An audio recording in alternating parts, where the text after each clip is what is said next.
오늘 함께 볼 성경 말씀은요. 사무엘상, 구약성경 사무엘상 8장 19절에서 20절 말씀입니다. 사무엘상 8장 19절에서 20절 말씀입니다. 구약성경 419페이지 사무엘상 8장 19절에서 20절 말씀입니다. 같이 읽도록 하겠습니다. 19절 20절에 시작. 백성이 사무엘의 말 듣기를 거절하여 이르되 아니로소이다. 우리도 우리 왕이 있어야 하리니 우리도 다른 나라들과 같이 되어 우리 왕이 우리를 다스리며 우리 앞에 나가서 우리의 싸움을 싸워야 할 것이니이다 하는지라. 아멘.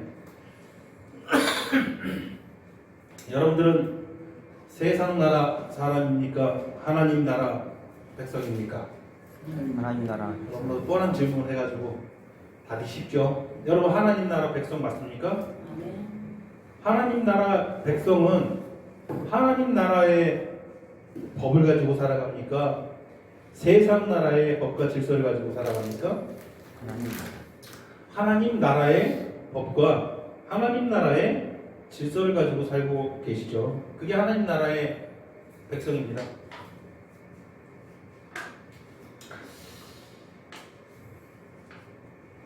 본문에서 이스라엘 백성은 자기들이 하나님 나라 백성이 되기를 소원합니까?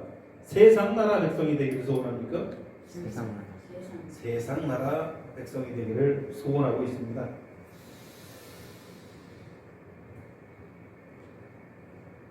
엘리 제사장이 자식 농사를 참 잘못 지었죠. 자식들로 인해서 큰 문제가 생겼듯이 오늘 본문에서 사무엘도 자식 농사를 좀 실패한 것처럼 보입니다. 이제 사무엘이 나이가 많아 노인이 되었습니다. 늙었죠. 그가 이스라엘을 다스리는 동안 블레셋을 물리치고 평화와 번영을 누렸습니다. 이제 그 아들들이 이스라엘의 사사가 되었습니다. 그러나 그의 아들 요엘과 아비야는 아버지 사무엘과 같지 않았죠. 뒷돈을 받고 거짓으로 판결을 내리고 거짓과 위선으로 자기의 권력을 누렸습니다. 이스라엘의 사사가 했던 가장 중요한 일들 중에 하나, 왕도 마찬가지죠. 그 중에 가장 중요한 역할 중에 하나는 판결을 내리는 일이었습니다. 판결. 백성들을 판결하고 그 질서를 잡아주는 역할. 그게 사사로서의 가장 큰 일들 중에 하나인데, 이 사무엘의 두 아들이 아버지 사무엘에 이어서 이스라엘 뭐가 되었다? 사사가 되었는데, 그런데 뇌물을 받고 거짓된 판결을 내리는 상황이 있습니다. 왜 훌륭한 사람들의 아들들이 자꾸 이렇게 될까요? 여러분, 그걸 한번 좀 생각을 해봅시다. 엘리 제사장도 형편없는 사람이 아니에요. 평생을 하나님의 신뢰에서 헌신한 사람이에요. 그런데 우리가 잘 알듯이 그 두 아들이 어떻게 된지 우리가 잘 알고 있습니다. 여러분, 사무엘이 성경에 보면은 그 사람의 흥결에 대해서 전혀 기록되지 않는 몇 사람 중에 한 사람이에요. 그렇잖아요. 사무엘의 두 아들들은 아버지 사무엘을 따라서 좀 바른 지도자가 되고 올바른 사람이 되고 바른 신앙인이 되었어야 되는 그게 정상이죠. 그런데 오늘 본문을 보니까 8장 3절에 보니까 그의 아들들이 자기 아버지의 행위를 따르지 아니하고 이익을 따라 뇌물을 받고 판결을 굽게 하니라, 이렇게 되어 있습니다.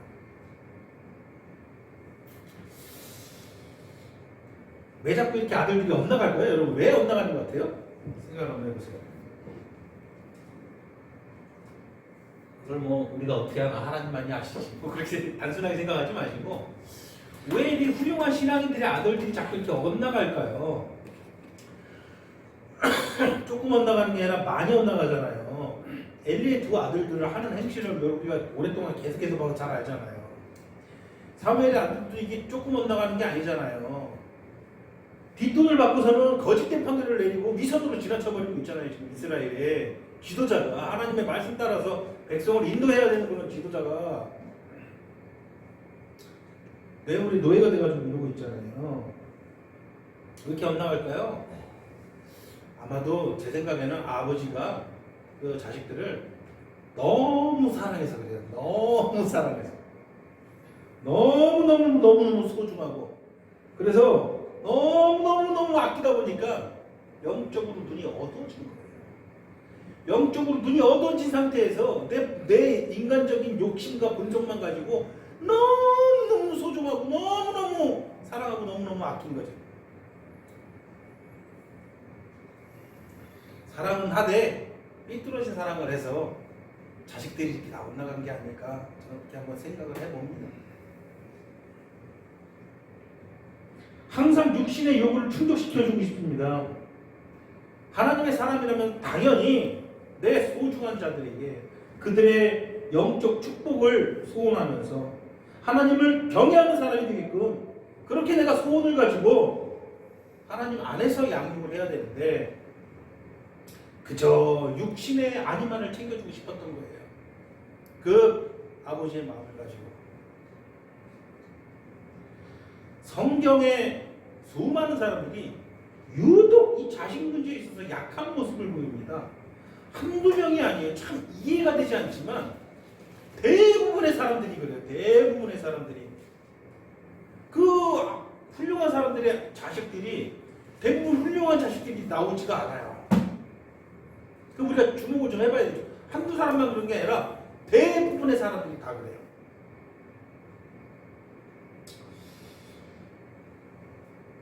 자식이 원하는 대로 해줄 거 다 해주면서 이것저것 다 충족시켜주고 그렇게 애지중지 기른 결과가 무엇인가요?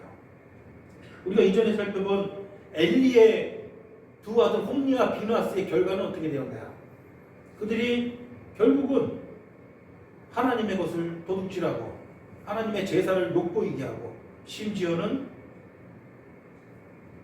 회왕문 앞에서 수종드는 여인들을 그들과 동침하기까지 하는 정말 입에 담기도 불경한 짓들을 저지르게 되죠. 엘리 제사장은 그럼에도 불구하고 해줄 거 다 해주고 사랑으로 그렇게 기르면은 그렇게 사랑으로 보듬어주고 안아주면 결국은 그들이 훌륭한 아들들이 될 거라고 굳게 믿었겠죠. 결과를 알았으면 엘리 제사장이 그렇게 했겠습니까? 그러나 최종적으로 결과가 어떻게 됐어요? 전쟁터에 나가서 비참하게 죽고 말잖아요. 그걸 위해서 자신도 목숨을 잃게 되잖아요. 그 결과를 알았다면 자식들이 그렇게 했을까요?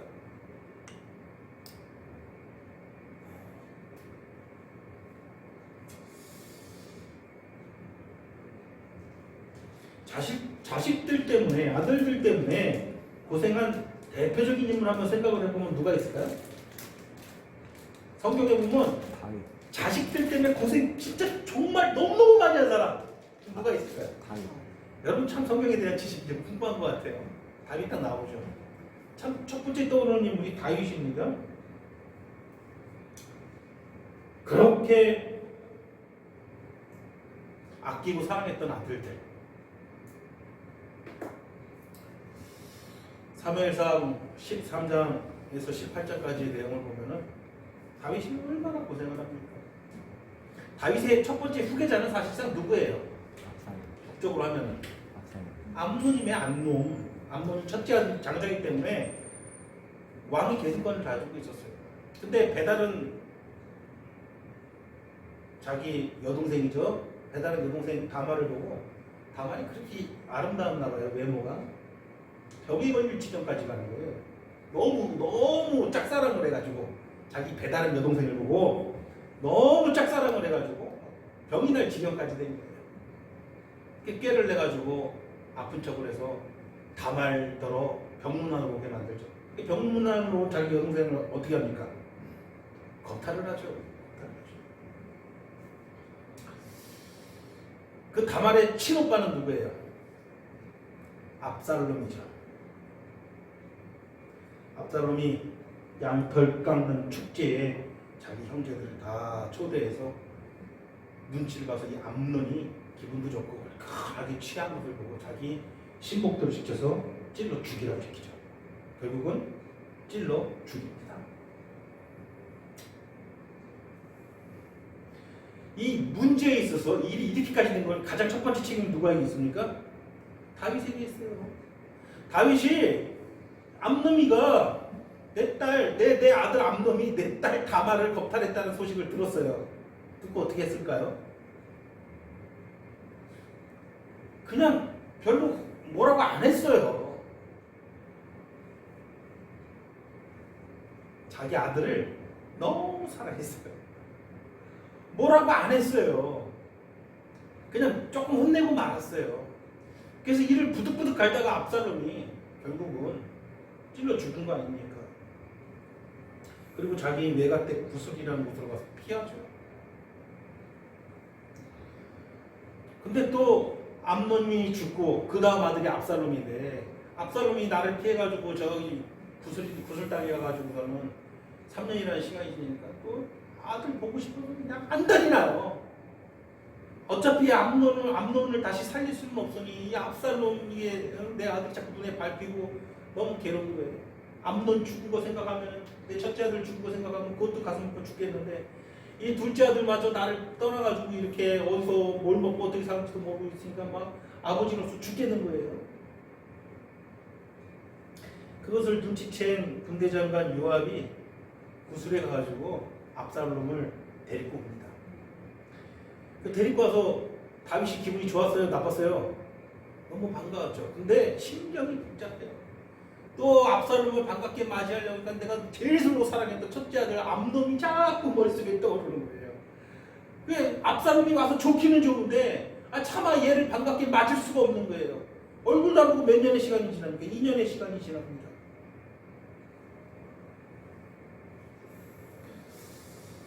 2년의 시간이 지나서 결국은 다윗이 압살롬을 보기는 보았으나 둘 관계가 회복이 안 되죠.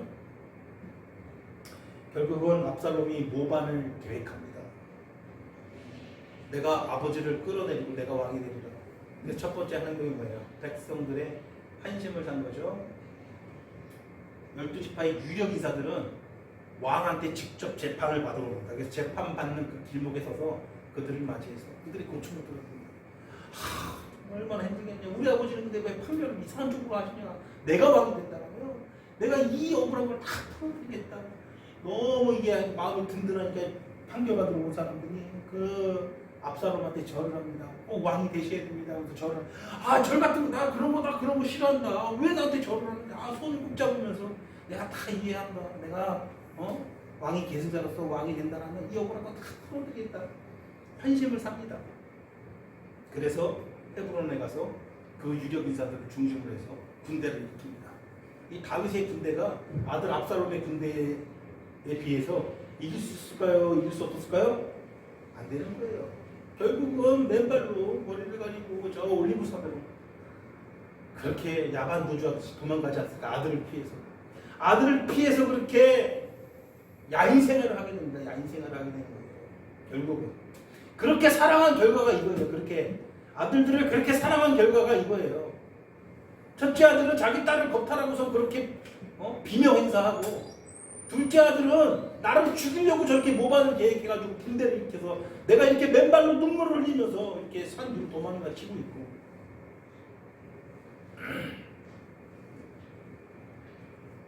결국은 그 압살롬도 결국은 상수리나무 숲에서 싸우다가 에브라임 숲에서 싸우다가 상수리나무가 이제 머리카락이 엉켜가지고 거기 대롱대롱 매달려 있는데 다윗이 죽이지 말라고 그렇게 했는데 내 아들 죽이면 큰일 난다고 그렇게 얘기했는데 근데 잠깐 요압이 창을 가지고 와서 심장을 찔러 죽이지 않습니까? 아들 죽은 소식을 듣고서는 다윗이 거의 반 죽기 직전까지 가요. 이게 얼마나 비참한 체험입니까? 이게 아들들을 그렇게 사랑한 다윗의 결과예요. 다윗 어떻게 죽죠? 다윗이 늙어가지고 이제 몸도 차가워지고 이제 눈도 안 보이고 이제 노안으로 죽죠. 죽기 전에 그 몸이 너무 차가우니까 그 몸을 따뜻하게 데펴주던 후궁이 하나 있었어요. 그게 누굴까요? 정유 후궁. 아비삭이잖아요. 아비삭이 이렇게 아비삭과 동침을 하지 않았어요. 근데 몸이 차갑고 이렇게 한 그 수족도 들면서 후궁을 위해서였죠.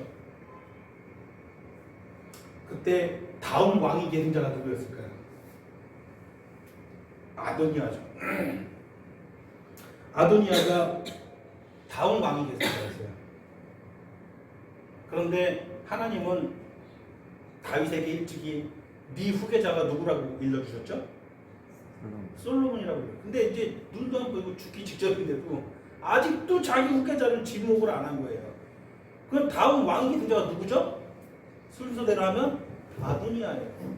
아도니아가 또 반란을 또 죽는 날까지 아들이 반란하는 거를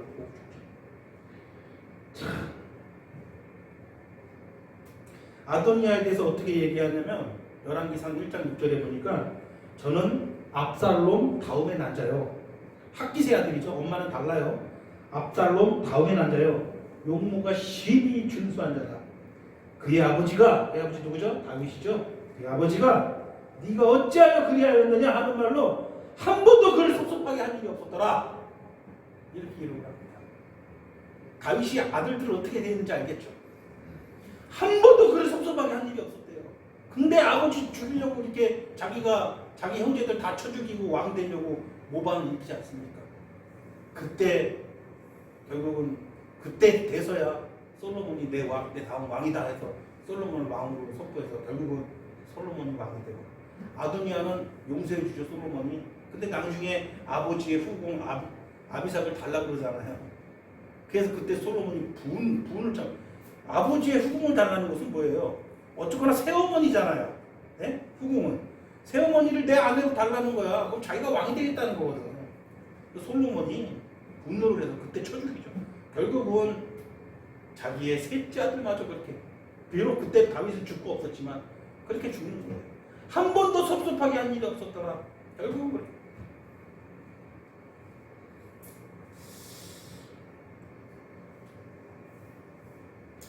그렇게 아끼고 사랑했건만 여기서 무엇이 문제인가요 도대체? 아들들을 아끼고 사랑하는 것이 죄인가요? 죄는 아니잖아요. 아끼고 사랑해야죠. 근데 왜 무슨 문제가 일어난 걸까요? 너무 사랑한 나머지 하나님보다 우선이 돼버린 거예요. 하나님보다 우선이 돼버린 거예요. 자식에게 있어서만큼은 하나님의 뜻보다는 내 뜻이 우선이 되었고 하나님의 사랑보다는 내 죄된 사랑이 우선이 되었고 내 본성이 우선이 되었던 것입니다. 아들에게만 적용될까요? 모든 것에 적용돼요.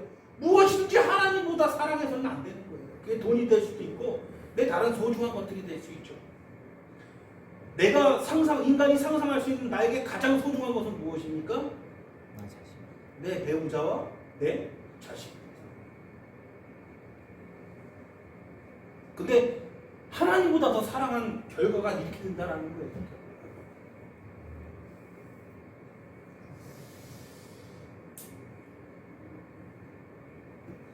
하나님을 향한 거짓이 없는 믿음으로 자기 자식들을 잘 양육을 했다면 결코 이런 일들은 일어나지 않았을 것입니다.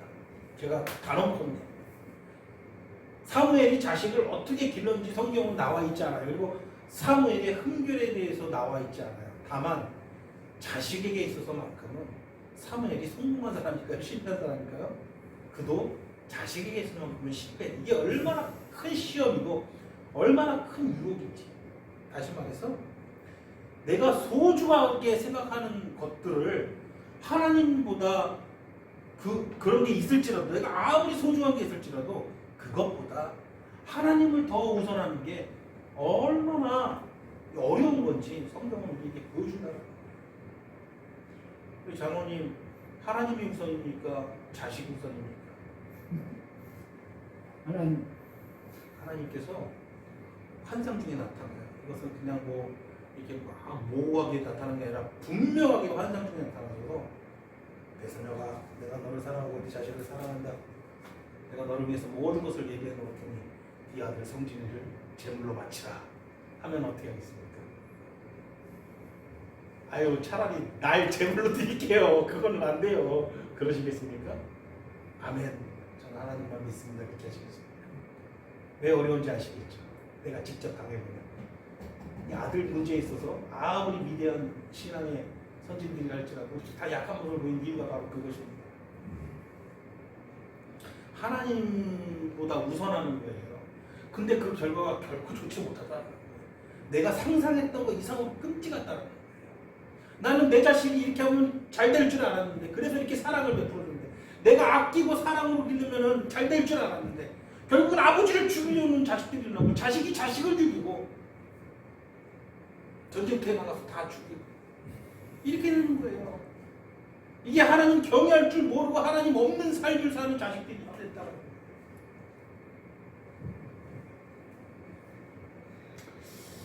자식이 너무 귀하다 보니까 하나님보다 우선하게 됐습니다. 그러고 보니까는 이 참 아브라함의 신앙이 참으로 진국입니다. 왜 믿음의 조상이라고 하는지 우리가 알 수 있죠.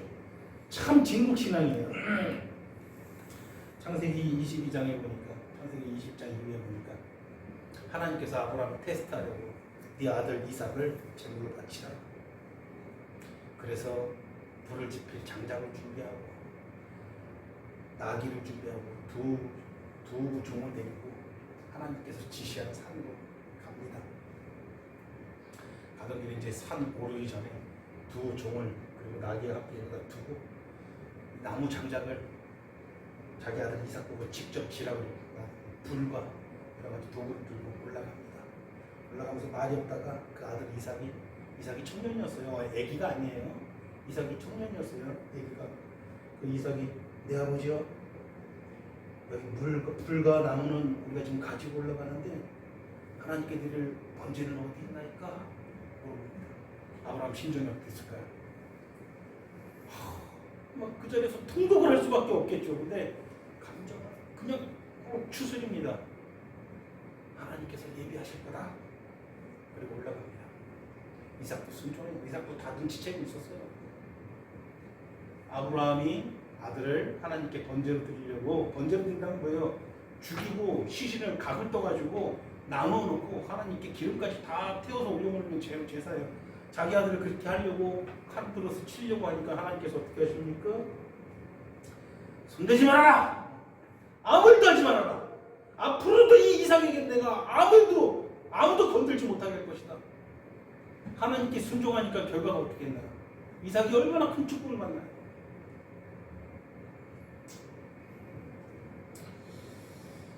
바울은 디모데의 경건한 신앙이 어머니를 넘어서 할머니로부터 전달된 것이라고 이야기를 합니다. 디모데후서 1장 5절에 보니까 이는 내 속에, 디모데를 향해서 바울이 말합니다. 내 속에 거짓이 없는 믿음이 있음을 생각합니다. 이 믿음은 먼저 너의 외할머니 로이스와 너의 어머니 유니게 속에 있던 것인데 이제 그것이 네 속에도 나타났다. 누구에게 받은 거라고 얘기하고 있어요? 어머니를 넘어서 외할머니 로이스로부터. 바른 신앙으로 거짓이 없는 믿음으로 드렸다라는 거예요. 거짓이 없는 믿음으로 양육을 하고 그 아이를 위해서 기도한다 되는군요. 이 디모데 같이 정말 위대한 믿음의 사람이 나올 수밖에 없는 거예요.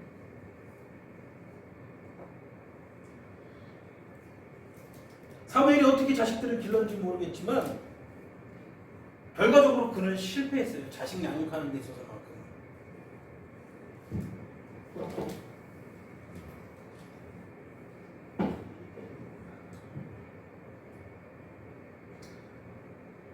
근데 자기가 의도했던 의도치 않던 생각보다 빨리 그 자식들을 그 자리에서 스스로 쳐내릴 수 있는 기회가 생기죠. 백성들이 나와서 뭐라고 합니까? 백성들이 나와서 그 아들들이, 당신의 아들들이 우리를 다스리는 걸 우리는 거부한다. 당신의 아들들은 당신 같지 않다. 뇌물이나 받고 거짓된 편견이나 하고 우리는 그를 따르지 않겠다. 거기까지 좋았어요. 그죠? 거기까지 좋았는데 그 다음 요구한 게 무엇이죠? 너무나도 어이없는 요청을 하죠.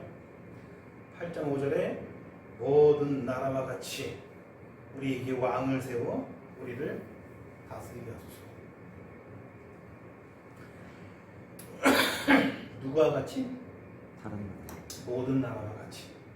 저 세상 사람들과 같이 우리도 살기를 원한다 라고 하나님께 공식적으로 요청한 거예요. 내가 그리스도인이라고 이야기하면서 저 새 속에 물들어서 살기를 공식적으로 요청하고 있는 거예요. 이 시대 교회와 참 닮았죠. 하나님 우리에게 물질의 축복을 허락하여 주시옵소서. 우리에게 부의 축복을 허락하여 주시옵소서. 우리의 나귀가 넘치게 하시고 약대가 넘치게 하시고 소와 양이 우리에 넘치게 하소서. 공식적으로 세속의 욕심을 하나님께 구하고 있잖아요. 공식적으로 사무엘 앞에 나가서 저 모든 나라와 같이 전쟁에서 승리하고 우리에게 권능을 줄 수 있는 그런 왕을 주어서 우리를 다스리게 하소서. 사무엘은 이 요청을 당연히 기뻐하지 아니했고요. 하나님은 더 나아가서 이 요청이 나를 버린 것이라고 평가합니다. 나에 대한 신앙이 약한 것이라고 평가한 게 아니고요. 저들이 나를 어떻게 했다? 버렸다. 여러분 버렸다라는 건 뭐예요? 던져버렸다라는 거예요. 등을 완전히 돌려버렸다라는 거예요. 그게 버린 거예요. 완전히 차단시켰다라는 거예요. 주머니에 껌종이가 있어서 휴지통이 있는데 휴지통을 버렸어요. 그러면은 어느 위치에 저 쓰레기통 어느 위치에 떨어진지 내가 파악하고 있습니까? 내가 저 껌종이를 다시 주워올 수도 있어. 라는 생각을 합니까? 아니 그냥 버린 거예요. 완전히 끊어버린 거예요. 나하고. 버린 거죠. 하나님을 버렸다라고 평가하죠. 그들이 나를 버렸다.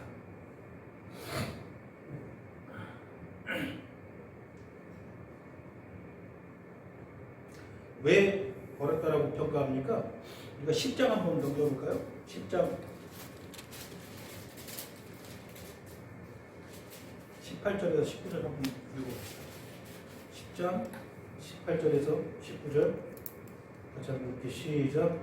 이스라엘 자손에게 이르되 이스라엘 하나님 여호와께서 이같이 말씀하시기를 내가 이스라엘을 애굽에서 인도하여 너희를 애굽인의 손과 너희를 압제하는 모든 나라의 손에서 건져내어 나가셨으니 너희는 너희의 모든 지상과 고통 중에서 친히 구원하여 주신 너희의 하나님을 오늘 버리고 이르기를 우리 위에 왕을 세우라 하는도다. 모든 재난과 고통 중에서 그들을 건져주신 그 하나님을 버리고 우리에게 왕을 주소서 하는지라. 하나님이 우리를 언제 돌보시고 우리를 언제 건지셨냐는 겁니다. 하나님이 언제 그랬냐는 거예요. 이것이 주님을 떠나서 하나님께 등을 돌린 자들의 특징입니다. 너희 모든 재난과 고통 중에서 친히 구원하여 계신 너희의 하나님이라 그렇게 말씀하시니까 아니, 지금 내가 이렇게 고통 중에 있는데 언제 나를 돌보시고 언제 나를 구원하셨나이까 그러는 겁니다. 그리고 등을 돌려버리는 겁니다. 말라기는 구약의 마지막 책이죠. 우리가 잘 알듯이 아주 힘들고 어려운 시절이었습니다. 느헤미야 같은 시절이죠. 포로에서 돌아와서 그 황무지에서 성전을 건축하는데 온갖 방해 세력들이 방해를 합니다. 백성들은 굶주리고 헐벗고 온갖 원수들이 둘러싸여 있습니다. 그러다가 하나님의 은혜로 겨우 성전은 재건축했는데 이 성벽도 없어요. 이 성을 지킬 만한 성벽도 없어요. 그러면서 아주 오랜 시간이 경과돼요. 80년이라는 시간이 경과돼요.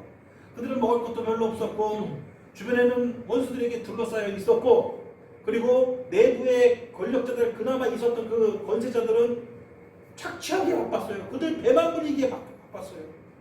일반 백성들은 정말 죽어나가고 있었단 말입니다. 이렇게 힘들고 어려운 시절에 하나님께서는 그들을 불쌍히 여기셨어요. 온갖 횡포에 시달리고 굶주림에 시달리고 원수들에 둘러싸여 있던 그 백성들을 너무 불쌍히 여기셔가지고 하나님께서 그들에게 말씀하십니다. 뭐라고 말씀하십니까? 말라기서 1장 2절에 여호와께서 이르시되 내가 너희를 사랑하였노라. 근데 그들이 뭐라고 합니까? 하나님께서 언제 우리를 사랑하였나이까? 그렇게 말합니다. 참 기가 막히게 똑같은 상황이죠. 내 부모가 나를 내가 참 너를 사랑한다.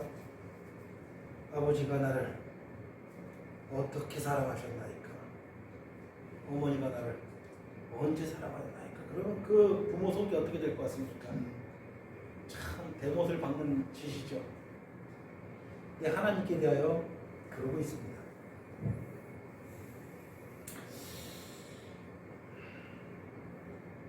그래서 사무엘은 하나님의 명령을 따라서 이 왕을 구하는 이스라엘 백성들에게 너희에게 너희가 섬기고자 하는 그 왕이 너희를 통치하면 너희가 어떤 일들을 겪게 될 것이다 하는 그 내용들을 쭉 알려줍니다. 이것이 8장 10절에서 18절까지의 내용이죠. 그들이 하나님을 버리고 자신들이 원하는 그런 왕을 얻게 되었을 때 그 왕은 바로 이 세상의 왕이죠.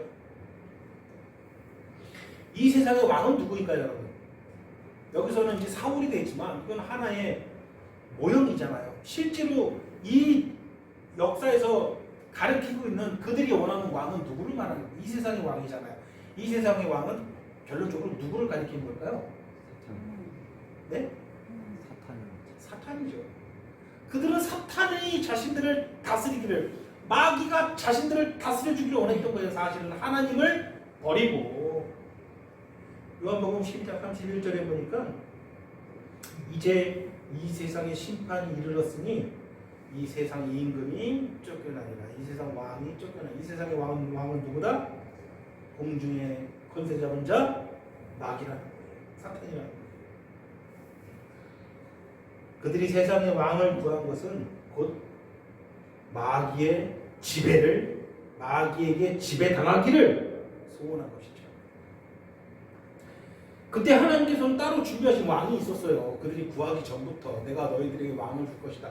그 왕이 누구였죠? 다윗인데 궁극적으로 그게 다윗을 뜻하시는 걸까요? 다윗의 후손으로 오실 진짜 왕 누구죠? 예수죠.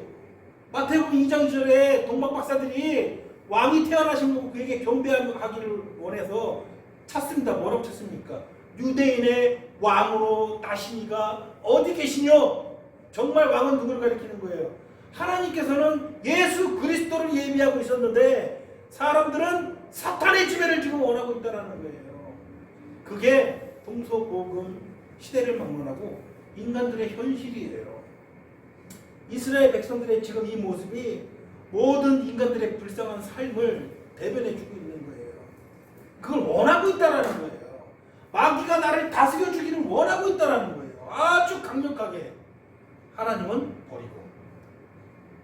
근데 그것도 몰라요. 내가 지금 마귀의 다스림을 당하고 있는지 몰라요.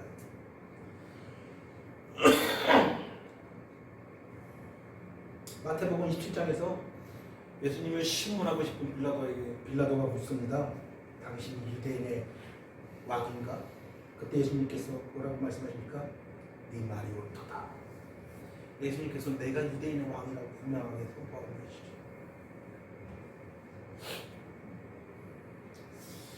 그래서 사무엘을 통해서 세상의 임금이, 세상의 왕이 너희를 다스릴 때 너희가 이런 일들을 당할 것이다 경고를 주십니다. 어떤 일들을 당하게 될 것인지 쭉 이야기를 하죠. 11절에 보니까 그 왕의 너희가 군사가 될 것이다. 마귀의 군사가 된다는 거예요.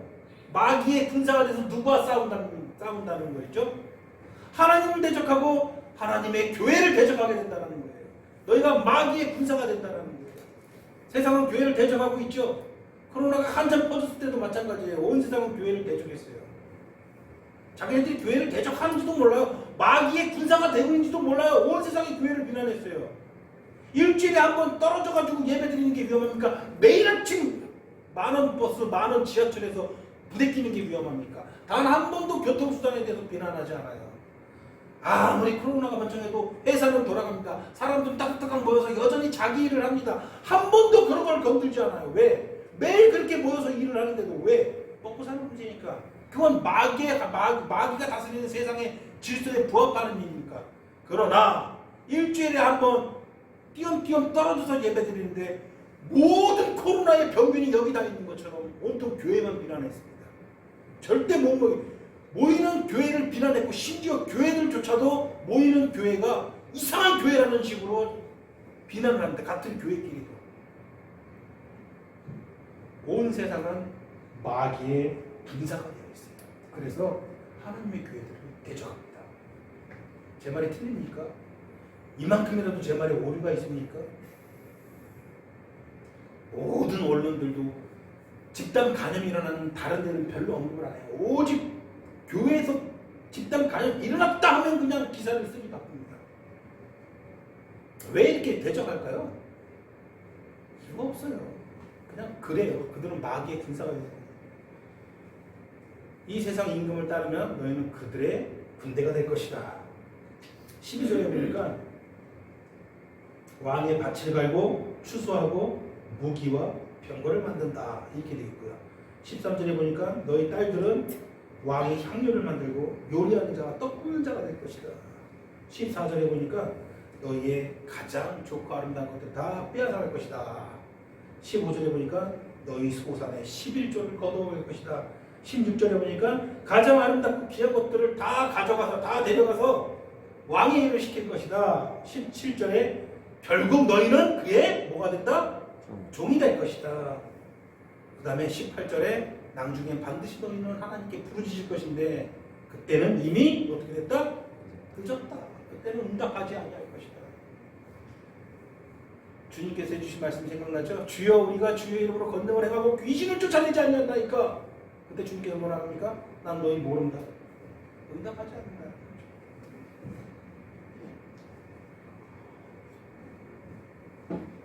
이 다 무슨 말인가요? 자신도 모르게 마귀의 일을 자기가 도맡아 한다는 거예요. 자기는 자기의 자아 성취를 하고 있고, 자기는 자기의 인격과 자기의 지식과 자기의 두뇌를 가지고 자기의 능력을 가지고 정말 성공한 삶을 잘 살고 있다라고 착각을 한 상태에서 자기도 모르게 마귀의 일을 지금 도맡아 하게 된다는 거예요. 마귀의 수종이 됩니다. 마귀가 만들어 놓은 질서와 제도 안에서 그의 종이 된다는 것입니다. 마귀의 기쁨이 됩니다. 마귀의 기쁨이 됩니다. 마귀는 기뻐해요. 그런 삶을 위해서 자기 자신을 내어줍니다. 그러면서도 실상은 깨닫지 못합니다. 하나님을 섬기는 것보다 세상에서 이것저것 누리는 게 훨씬 더 좋습니다. 욕망을 불태우는 게 좋습니다. 죄가 만연해도 전혀 상관하지 않습니다. 내 안에 죄가 있든 없든 신경이 쓰이지가 않습니다. 남들보다 좀 더 높은 곳에서 남들이 누리는 거 더 이상하고 내가 더 누리면 그걸로 족한 겁니다. 그거 다 마귀가 만들어 놓은 세상의 질서 아닙니까? 마귀의 일을 하고 있는 거예요. 그 자체가. 그런 삶을 지향하는 자체가. 내 자식한테는 좋은 교육을 시켜야 되고 좋은 것들, 더 비싼 것들을 물려줘야 되고 기꺼이 이런 삶을 위해서 내 모든 삶을 내어줄 용의가 있습니다. 가장 아름다운 것들을 내어줄 용의가 있습니다. 마귀는 이런 인생들을 보면서 아주 흡족해합니다. 자기 창고에 곡식을 가득 들이는 삶을 향해서 혈안이 돼서 사는 사람들을 보고 서로 이기려고 사는 사람들을 보고 마귀는 아주 흡족해합니다. 결국 인간들은 자신들의 가장 아름다운 것, 즉 자신의 젊음, 자신의 청춘, 자신의 열정, 자신의 노력, 자신의 인생 전체를 마귀의 일을 하는데 허비하면서 살아간다는 거예요. 이게 세상 임금의 지배를 받는 사람들에 대한 사무엘의 경고 아니겠습니까? 너의 가장 아름다운 것들을 가져가고 너희 소산의 11조를 드리게 될 것이고 너는 그의 종이 될 것이다.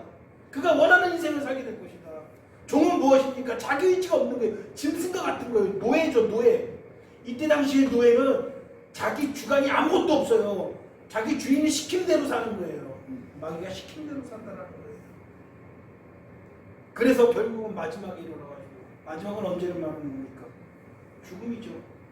그렇게 마귀의 종된 삶을 마칠 때 돼가지고 그때 부르짖습니다. 그때 신을 찾습니다.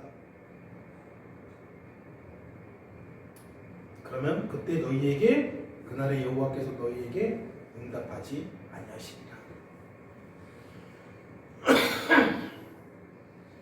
그러나 그런 일들을 다 당하기 전에 아무리 실상을 알려주려고 아무리 진실을 알려주려고 해도 사람들의 반응은 똑같습니다. 오늘 읽은 본문이죠. 8장 19절 사람들의 반응은 급격하게 사무엘이 지금 경고하고 있는 말을 끊어버리죠. 끊으면서 뭐라고 합니까? 백성이 사무엘의 말 듣기를 거절하고 백성이 사무엘의 말 듣기를 싫어했다는 거예요. 아이 그만해. 우리가 아무리 복음을 전해도요 똑같은 말이에요. 입 좀 다무세요. 그만하세요. 당신보다 내가 더 똑똑하니까 그만하세요. 입 다무세요. 듣기를 거절한다는 거예요. 받아들이기를 싫어한다는 거예요.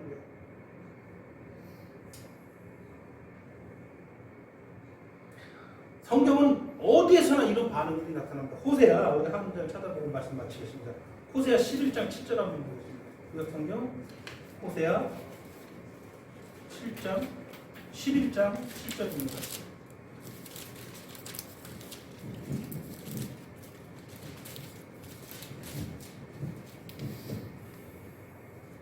11장 7절이요. 같이 한번 읽어볼게요. 시작. 내 백성이 끝끝내 내게서 물러가느니 비록 그들을 불러 미리신 이에게로 돌아오라 할지라도 일어나는 자가 하나도 없도다. 일어나는 자가 하나도 없답니다. 그런데 참 감사한 것은 무엇인지 아십니까? 그 다음 절이에요. 11장 8절 한번 같이 읽을까요? 시작. 에브라임이여 내가 어찌 너를 놓겠느냐. 이스라엘이여 내가 어찌 너를 버리겠느냐. 내가 어찌 너를 아드마같이 놓겠느냐. 어찌 너를 수고이같이 놓겠느냐. 내 마음이 내 속에서 돌이키어 나의 긍휼이 온전히 불붙듯 하였다. 순종치 아니하고 믿지 아니하는 나의 소중한 이들에게 하나님은 이같이 말씀합니다. 그들이 돌아오지를 않는다. 내 말을 듣지를 않는다. 그럼에도 불구하고 내가 어찌 너희를 버리겠느냐. 내 마음이 불붙한다. 우리의 자녀, 우리의 부모, 우리의 형제, 내가 사랑하는 모든 자들에게 하나님은 이렇게 말씀하십니다. 내가 어찌 너희를 버리겠느냐. 믿으십니까? 하나님께서는 이런 우리를 또 우리 자신도 때때로 여기 있는 여러분들 자신도 때때로 우리에게 왕을 주어 저 모든 나라 같이 우리를 다스리게 하소서 하나님께 그렇게 요청할 때가 많지 않습니까? 우리 또한 하나님이 나의 주되심을 버리고 저 세상의 질서에 합하여 살아갈 때가 많지 않습니까?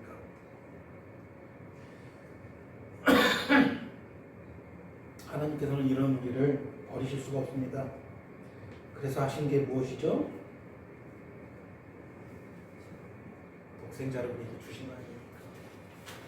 하나님께서 말라기 1장 2절에 여호와께서 이르시되 내가 너희를 사랑하였나라 하나 너희는 이르기를 주께서 어떻게 우리를 사랑하였나이까? 어떻게 우리를 사랑하였나이까?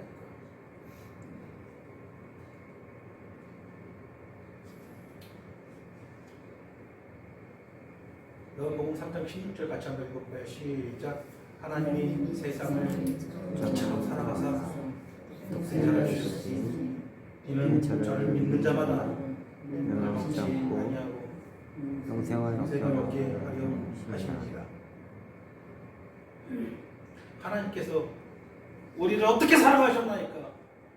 하나님께서는 어떻게 사랑했는지 보여줍니다. 어떻게 사랑했습니까? 독생자를 주셨습니다.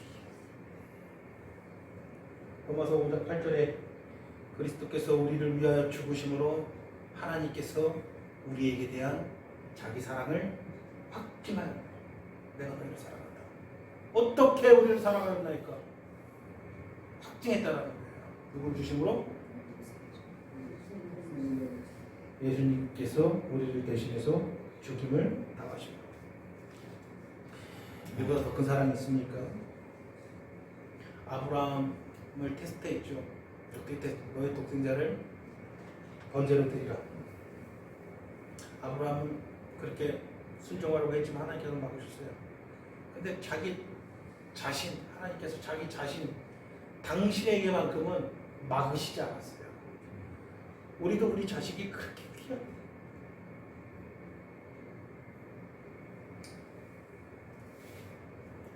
내가 내 자식을 바라보면서 애틋한 그것보다 몇만 배 더 자기의 독생자를 애틋하게 생각하는 하나님께서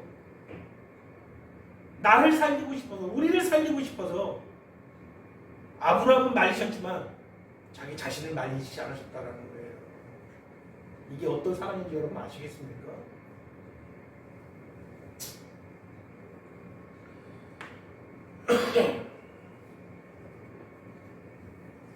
하나님께서 우리를 버리실 수가 없습니다. 지금도 똑같이 말하는 거예요. 너희를 내가 어찌 버리겠느냐. 내 마음이 불붙는 듯한. 그러니까 독생자를 주신 거예요. 불붙는 듯하니까. 이렇게 하실 수 있는 분 계십니까? 아유, 내가 내 새끼 사랑하는 것보다 하나님은 예수님에 대해서 나만큼 애틋하지는 않을 거야. 혹시 그렇게 상상하십니까, 여러분?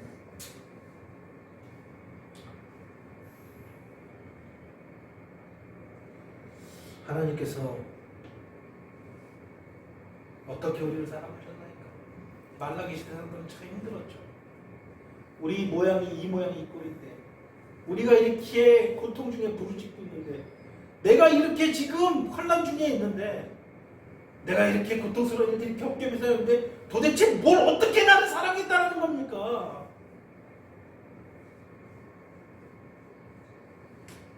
하나님께서는 그들에게 더 이상 할 말이 없었어요. 그래서 자기 독생자를 죽이심으로 자기 사랑을 어떻게 했다? 확증했습니다. 그럼에도 불구하고 지금도 여전히 하나님께서 어떻게 우리를 사랑하셨나이까? 오늘부터 이 의식, 이 질문을 여러분들 삶 전체에서 완전히 지워버리는 교회 되기를 진심으로 소원합니다. 기도하시겠습니다. 사랑의 하나님, 아무것도 아끼지 아니하시고 우리에게 모든 것을 내어주신 하나님을 더 바라고 의지하고 믿으며 견디는 삶을 살 수 있는 교회 될 수 있도록 하나님의 성령께서 우리와 함께 하셔서 주의 영광의 날에 우리가 큰 소리로 하나님의 영광을 찬양할 수 있는 교회 될 수 있도록 우리를 축복하여 주시고 우리를 통하여 하나님 거룩하신 이름 높임 받아 주시옵소서. 예수님의 이름으로 기도드리옵나이다. 아멘.